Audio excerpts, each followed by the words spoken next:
Hello আমার প্রিয় ছাত্রছাত্রীরা, আজকে আমি আবার চলে এসেছি তোমাদের মাঝখানে জ্ঞানচক্ষুর কিছু ইম্পর্টেন্ট প্রশ্ন উত্তর নিয়ে, যেটা তোমাদের খুব সুন্দরভাবে সহজভাবে বুঝিয়ে আমি লিখে দিয়েছি।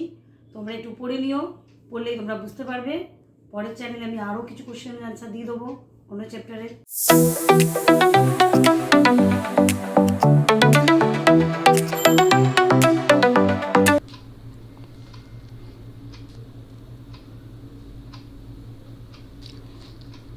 জ্ঞানচক্ষু একটি ছোট গল্প। যদি আমাদের কোশ্চেন করা হয় তাহলে জ্ঞানচক্ষু একটি কী, তাহলে জ্ঞানচক্ষু একটি ছোট গল্প। এবার 2 নম্বর কোশ্চেনটা তোমরা দেখো, জ্ঞানচক্ষু শব্দের অর্থ। তাহলে জ্ঞানচক্ষু শব্দের অর্থ আমরা কি জানবো? অন্তর্দৃষ্টি। অন্তর্দৃষ্টি মানে আমাদের মনের থেকে যেটা আমরা বের করি, মন থেকে আমরা যেটা অনুভব করতে পারি। 3 নম্বর কোশ্চেনটা তোমরা দেখতে পাচ্ছ নিশ্চয়ই, চোখ মার্বেল হয়ে যাওয়ার অর্থ।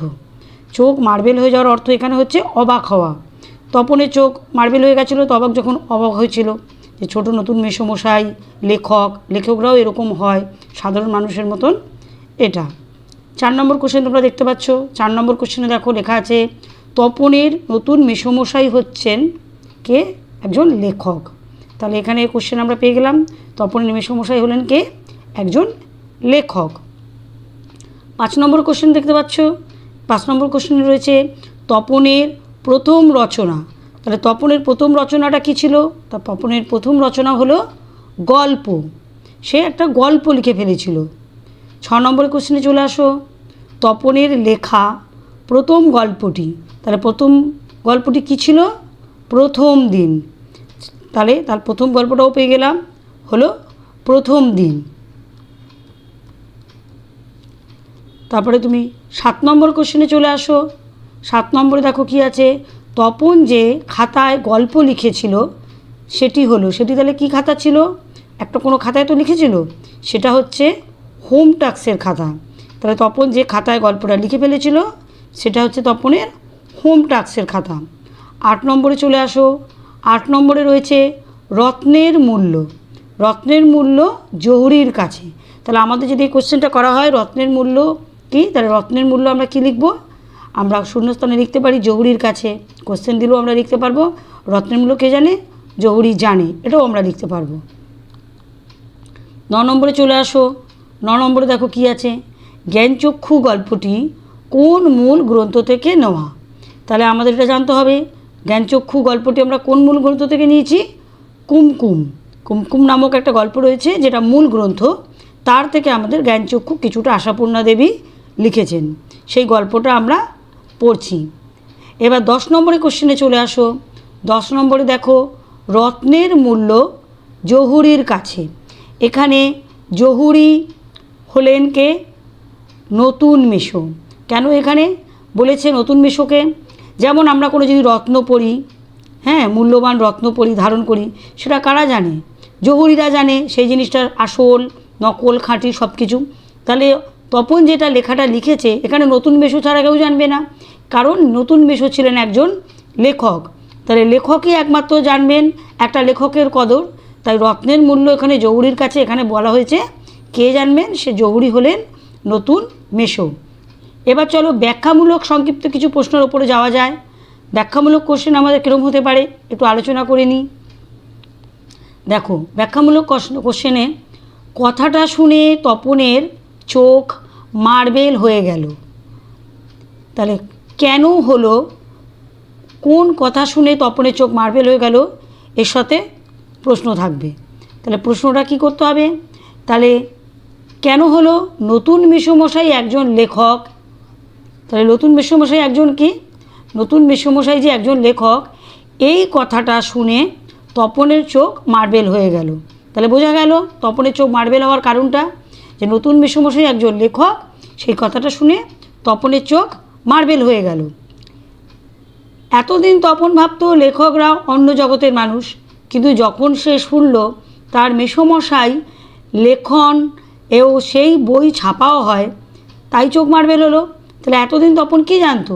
এতদিন জানতো লেখকরা সাধারণত আমরা যেরকম হই সেরকম ধরনের কেউ হয় না, কিন্তু যখন উনি দেখলো যে অন্য জগতের মানুষ না, সাধারণ কাজ সব কিছুই করে বাবা কাকাদের মতন, তখন সে দেখলো যে কোনো তো আলাদা কিছুই নয়, সব বৈশিষ্ট্যই মিলছে বাবা কাকাদের মতন, তাই চোখ মার্বেল হয়ে গেল। 2 নম্বর ব্যাখ্যামূলক কোশ্চেনে আমরা চলে যাই। নতুন মেশোকে দেখে জ্ঞানচক্ষু খুলে গেল তপনের। জ্ঞানচক্ষু বলতে কি বোঝো? তপনকে তা কিভাবে খুলে গেল? তাহলে এখানে কোশ্চেন করেছে জ্ঞানচক্ষু বলতে কি বোঝো? জ্ঞানচক্ষু হলো মানুষের অন্তর্দৃষ্টি। তাহলে এখানে জ্ঞানচক্ষু বলতে বোঝা গেল কি? মানুষের অন্তর্দৃষ্টি। তপনকে জ্ঞানচক্ষু গল্পের কেন্দ্রীয় চরিত্র হলো তপন। তাহলে তপনকে আমরা পরিষ্কার বুঝতে পারলাম। এই গল্পটার মধ্যে যে কেন্দ্রীয় চরিত্র, মুখ্য চরিত্র অভিনয় করেছে সেটা হচ্ছেন কে? আমাদের তপন। এবার আমরা চলে আসি কিভাবে খুলে গেল। জ্ঞানচক্ষু তো খুলে গেল তপনের, সেটা কিভাবে খুলল? যখন তপন দেখল নতুন মেশো দাড়ি কামান, সিগারেট খান, সিনেমা দেখেন, খাবার খান, সকলের সাথে বসে খবর নিয়ে তর্ক করেন, এই সব দেখে জ্ঞানচক্ষু খুলে গেল তপনের। তাহলে সাধারণ কাজ সব কিছুই করছে, যখন তপন দেখলো যে নতুন মেশো তো সব কিছুই করছে বাবা কাকাদের মতন, সিগারেট খাচ্ছেন, সিনেমা দেখছেন, খবর নিয়ে তর্কও করছেন, দাড়িও কামাচ্ছেন, কোনো কিছুই আলাদা নাই, তখন জ্ঞানচক্ষু খুলে গেল। 3 নম্বর প্রশ্নে আসা যাক। 3 নম্বর প্রশ্নে কি আছে? রত্নের মূল্য জহুরির কাছে। রত্ন ও জহুরি বলতে কি বোঝানো হয়েছে? উক্তিটির তাৎপর্য বুঝিয়ে দাও। তাহলে রত্ন ও জহুরি বলতে এখানে কী বোঝানো হয়েছে? রত্ন হলো মূল্যবান বস্তু আর জহুরি হলো মণিকার। মূল্যবান বস্তু মানে আমরা বিভিন্ন ধরনের রত্ন পরি, হাতে পাথর পরি, স্টোন পরি, সেটা বস্তু, তা মূল্যবান, প্রচুর দাম। জহুরি হলো মণিকার, যারা এই জিনিসটা কেনা বেচা করে, যারা চিনতে জানে, মণিকার তারা। তবে এখানে আক্ষরিক অর্থ কী হবে? তবে এখানে রত্ন বলতে তপনের গল্প আর জহুরি বলতে নতুন মেশোকে বোঝানো হয়েছে।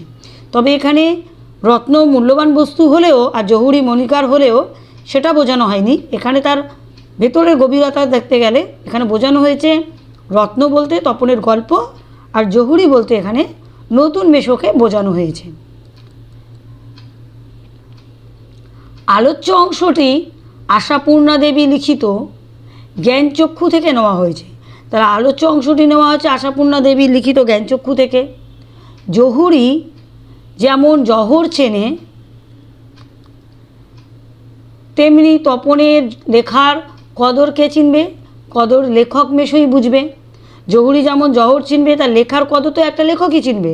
আর এখানে ছোট নতুন মেশোমশাই যেহেতু লেখক, তাই তপনের লেখার কদর উনি ছাড়া আর কে বুঝবে? উনিই বুঝবে। 4 নম্বর প্রশ্নে আসা যাক।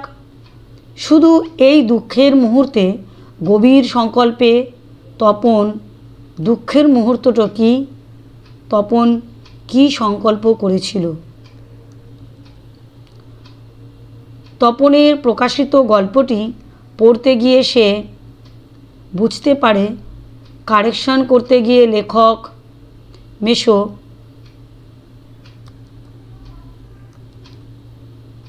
তার গল্পটিকে পাল্টে দিয়েছে। এটি ছিল দুঃখের মুহূর্ত তপনের কাছে, যা নিজের নয়, তাকে নিজের বলে চালানোর মধ্যে কোনো আনন্দ নেই। সে প্রতিজ্ঞা করে যদি কোনো দিন নিজের লেখা ছাপাতে দেওয়া হয় তবে নিজে গিয়ে দেবে। সে লেখা যতই কাঁচা হোক অন্যকে দিয়ে কারেকশন করাবে না, অন্যের সুপারিশে ছাপানোর সুযোগ নেবে না। তাহলে তাকে শুনতে হবে না তার লেখা কেউ দয়া করে ছাপিয়ে দিয়েছে। এটাই হচ্ছে তপনের দুঃখের কারণ।